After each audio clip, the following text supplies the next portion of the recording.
Et si aujourd'hui tu vivais sous un régime nazi, sans même le savoir? Imagine un monde où Hitler a gagné. Les Alliés ont échoué, et l'empire nazi s'est imposé, lentement, méthodiquement, jusqu'à contrôler la planète entière. Cette idée semble absurde, presque irréelle. Et pourtant, des plans ont bel et bien existé. Des projets détaillés, des cartes, des modèles. Le Troisième Reich avait prévu un avenir global, un monde redessiné selon ses propres règles. Ce que tu vas découvrir maintenant, ce ne sont pas des fantasmes, mais des fragments bien réels d'un futur qui a failli voir le jour. Dans cette vidéo, on plonge dans une uchronie troublante.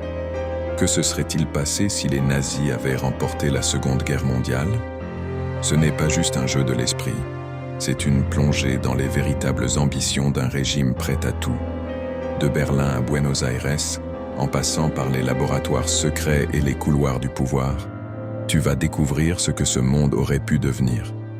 Des révélations peu connues, des faits cachés, des projets abandonnés à la hâte, mais qui ont bien existé. Reste bien jusqu'au bout, car ce voyage va te révéler des aspects de l'histoire que l'on évoque rarement. Et si tu aimes explorer les chemins oubliés du passé, les mystères, les récits alternatifs, pense à t'abonner à la chaîne. Ici, on éclaire ce que l'histoire préfère parfois taire. L'un des projets les plus glaçants s'appelait le Weltreich, l'Empire mondial.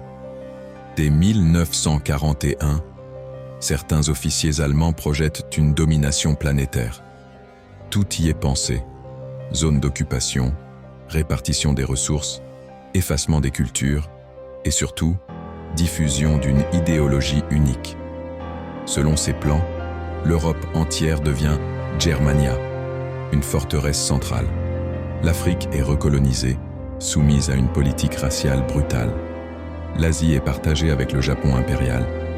L'Amérique latine tombe sous l'influence d'États collaborateurs, pendant que les États-Unis, affaiblis ou infiltrés, deviennent une cible à plus long terme. Mais au cœur de cette conquête, il y a Berlin. Pas la Berlin que l'on connaît, une autre, une ville redessinée, un projet architectural pharaonique baptisé Welthauptstadt Germania. Sous la supervision d'Albert Speer, des plans sont élaborés pour transformer Berlin en capitale du monde. Un dôme gigantesque, des avenues de plusieurs kilomètres, des bâtiments écrasants de gigantisme. La ville devait incarner la puissance du régime, mais aussi sa capacité à remodeler l'espace et les esprits. Une capitale conçue comme un outil de domination mentale autant que physique. Et puis, il y a ce que les nazis appelaient l'arme des générations futures, l'éducation. Dans les écoles, on ne devait plus enseigner l'histoire, mais l'idéologie.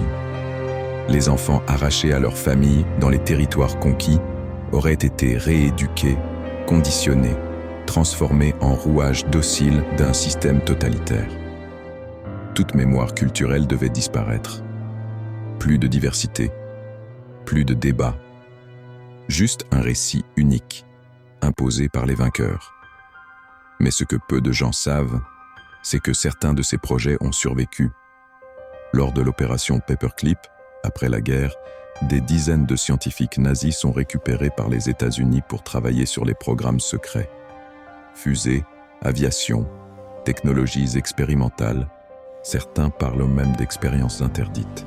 Des rumeurs ont circulé pendant des décennies à propos d'armes à énergie, de manipulation de l'espace-temps, voire de tentatives de contact avec d'autres dimensions.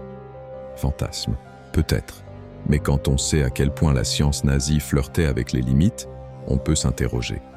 Dans ce monde hypothétique, le contrôle ne passe pas seulement par la force. Il s'appuie sur la propagande, le contrôle des pensées, l'effacement de toute opposition. Même la langue aurait été redessinée.